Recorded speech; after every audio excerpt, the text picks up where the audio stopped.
حضرت اسامہ بن زید کہتے ہیں ایک دن رات کا ایک حصہ بیت چکا تھا اور مجھے حضور سے کوئی کام کوئی حاجت حضور سے جڑی تھی اور اس کی تکمیل چاہ رہا تھا، تو میں رات کے وقت ہی آ گیا۔ ظاہر ہے کہیں جانا ہو تو بندہ سوچتا ہے، لیکن جہاں اتنی بے تکلفی ہو وہاں کہتا ہے چلو میں چلا جاتا ہوں، تو وہ حضور کی خدمت میں حاضر ہو گئے تو آقا کریم تشریف لے آئے۔ اللہ اکبر! حضور علیہ السلام نے ایسے ہی چادر لپیٹی تھی اور حضور کے اطراف میں ابھار تھے، لیکن مجھے نہیں پتا تھا کہ اندر کیا ہے، تو میں نے حضور سے حاجت کہی، حضور نے میری حاجت پوری کر دی۔ فلما فرغت من حاجتی، جب میں اپنی حاجت سے فارغ ہو گیا، جو میرا کام تھا وہ ہو گیا، تو پھر میں نے یہ سوال کر ہی لیا، قلت ما ھذا الذی انت مشتمل علیہ، میں نے کہا حضور یہ کیا ہے جس کے اوپر آپ نے چادر ڈال کر ڈھانپا ہوا ہے؟ فکشفہ، تو حضور نے کچھ بتانے کی بجائے چادر ہی کھول دی۔ جب چادر کھلی تو منظر صاف تھا۔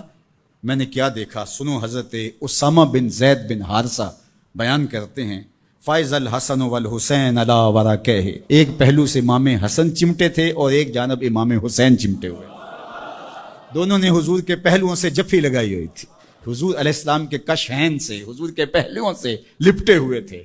اللہ اکبر! ظالموں، تم نے تیر حضور کے پہلوؤں پہ مارا ہے، حضور کے پہلوؤں سے یہ شہزادے لپٹے ہوئے ہیں۔ اور پھر آقا کریم نے کیا کہا، فقال ہذان ابنایا، فرمایا یہ دونوں میرے بیٹے ہیں، وابناؤ ابنتی، اور میری بیٹی کے بیٹے ہیں۔ اللہم انی احبہما، اے اللہ میں ان سے پیار کرتا ہوں، فاحبہما، تو ان سے پیار کر، فاحب من یحبہما، اور جو ان دونوں سے پیار کرے مالک اس سے بھی پیار کر۔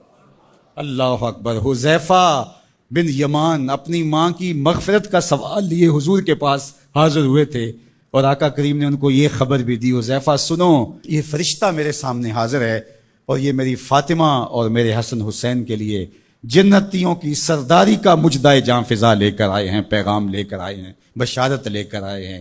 یہ خاندان عالی مرتبت خاندان، کبھی حضور ان کو چادر میں سمیٹ لیتے ہیں، کبھی مباہلے کی آیت کا مصداق یہ قرار پاتے ہیں اور فرماتے ہیں اللہم ہؤلاء اہل بیتی، یہ ہیں میرے اہل بیت، اور کبھی آقا کریم علیہ السلام کندھوں پہ سوار کرتے ہیں، کبھی حضور کی پشت پہ سواری ہوتی ہے، اور کبھی حضور بشارتیں دیتے ہیں کہ لوگوں کو بتا دو کہ یہ میرے فرزند، یہ عالی مرتبت شہزادے جنتی جوانوں کے سردار ہیں اور میری شہزادی جنتی خواتین کی سردار۔ یہ عالی مرتبت خاندان جن کی عظمتیں اتنی بلند ہیں اور جن کی رفعتوں کے پھریرے لہرا رہے ہیں، تو جتنا اونچا منصب ہوگا امتحان بھی تو اتنا اونچا ہوگا، جتنی بڑی شان ہوگی تو امتحان بھی اس کے مطابق ہوگا۔